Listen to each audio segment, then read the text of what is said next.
Bom dia, boa tarde, boa noite, maravilhosas. Eu não sei a que momento você vai estar assistindo esse vídeo, mas eu passei aqui para mais uma pausa de reflexão. Digamos assim, pode ser até uma pausa terapêutica, porque como eu te falei, nós precisamos estar plenos em corpo, alma e espírito. Saiba que quando a nossa alma sofre, o nosso espírito sofre, o nosso corpo sofre, porque todas as emoções tóxicas, elas passam para o nosso corpo, se não tratadas, e viram doenças patológicas. Então tome muito cuidado com tudo aquilo que você assiste, com tudo aquilo que você consome, né, no dia a dia, porque muitas notícias, muitas coisas que acontecem que estão fora do nosso controle, não vale a pena você sofrer e ficar se lamentando por isso, porque isso vai te prejudicar. O que nós podemos fazer com tudo que está acontecendo lá fora no mundo é orar, entregar nas mãos de Deus e confiar. E hoje Deus colocou uma palavra no meu coração e eu gostaria de compartilhar com você, que está lá em Jó capítulo 1. Eu vou aqui contextualizar a história de Jó para você já, mas algo que eu queria dizer para você.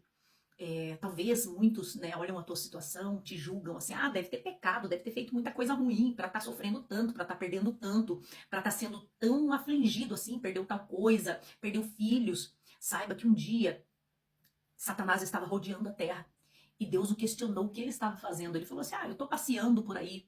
Aí Deus falou assim, você viu o meu servo Jó? O quanto ele é fiel comigo, o quanto ele é temente a mim?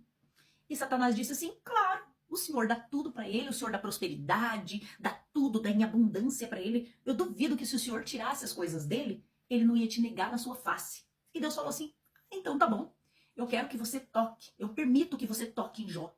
E toque em todos os seus bens, toque nos seus filhos, em todas as suas coisas, só não toque na vida dele. Mas toque em tudo que ele tem, para você ver como ele vai continuar sendo fiel comigo. Então Satanás foi e tocou Jó, perdeu tudo que ele tinha. E mesmo assim, ele não negou o Senhor, ele adorou. Então não importa se Deus permitiu que o inimigo tocasse aí na tua casa, na saúde dos teus filhos, nos seus bens. Saiba que Deus, ele está provando a sua fé. Permaneça firme, constante, confie no Senhor, que ele, no momento determinado, te dará a vitória. Você vai ser recompensado, mas agradeça por tudo, mesmo no tempo da aflição. E para não ficar nas minhas palavras, eu vou ler aqui para você um resumo da história de Jó. Jó era um homem temente a Deus, um homem íntegro que vivia na terra de Uz. Ele possuía grandes riquezas, rebanhos, servos, filhas e filhos, e era reconhecido por sua justiça e piedade.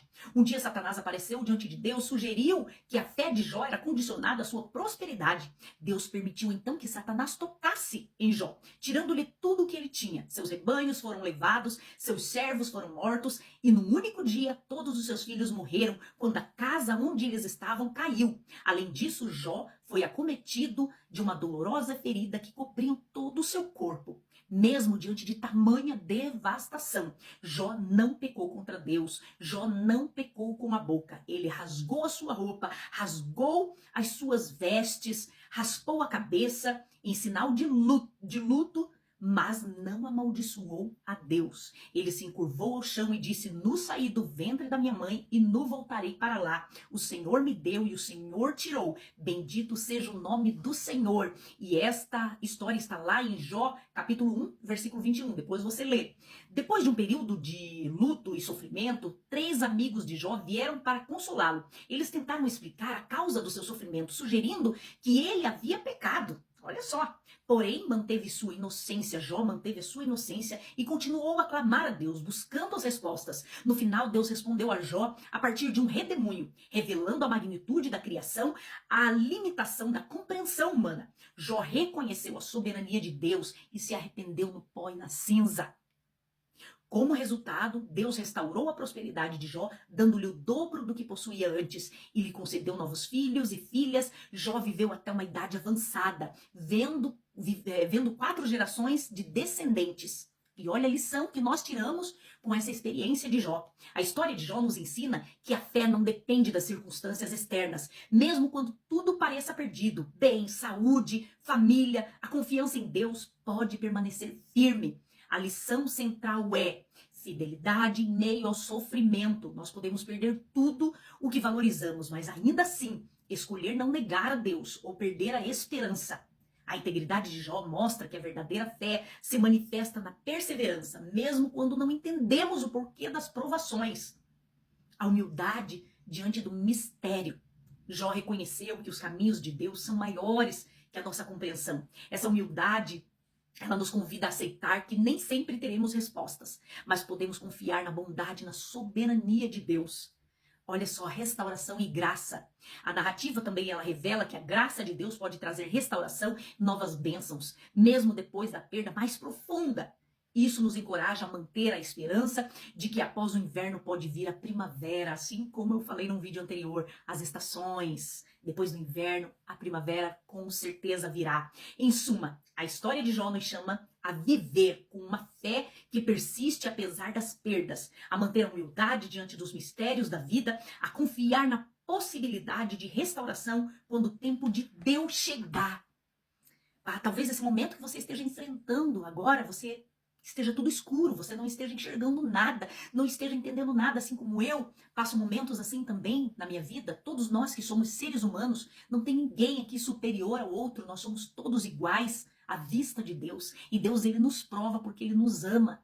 Mas quando estamos vivendo a fase do inverno, por exemplo, muitas vezes a nossa fé se abala, nós deixamos de confiar, deixamos de acreditar em Deus. Mas ainda que esteja em pleno silêncio, em plena escuridão, aquela voz suave do Espírito Santo sempre sopra ao nosso ouvido, toca em nosso coração e diga, não se desanime. Ele diz, ele nos aconselha até no nosso travesseiro à noite, não desanime, não desanime. Ainda há vida, ainda há esperança. Aleluia. A Bíblia nos faz a trazer à nossa memória aquilo que nos dá esperança nesse momento tão triste e tão dificultoso que é o inverno. Mas se nós permanecermos firmes, nós iremos ver a recompensa, nós iremos ver o quanto Deus só está nos cuidando, nos livrando de coisas piores lá na frente, porque os planos de Deus são muito maiores do que o nosso. Então confie mesmo na fraqueza. A Bíblia diz que o poder de Deus se aperfeiçoa na nossa fraqueza. Ainda que eu esteja fraco, eu sou forte. Então fica firme, não deixa a sua fé ser abalada, mas mesmo na sua fraqueza, insista em ouvir a palavra, insista em orar, que Deus vai te esclarecer a mente. O verão vai chegar e você vai florescer, a primavera vai vir e você vai florescer onde você está plantado. E essa palavra que eu deixo para o seu coração nessa manhã, entenda que nada acontece sem um propósito de Deus na sua vida. Deus abençoe e até o próximo vídeo.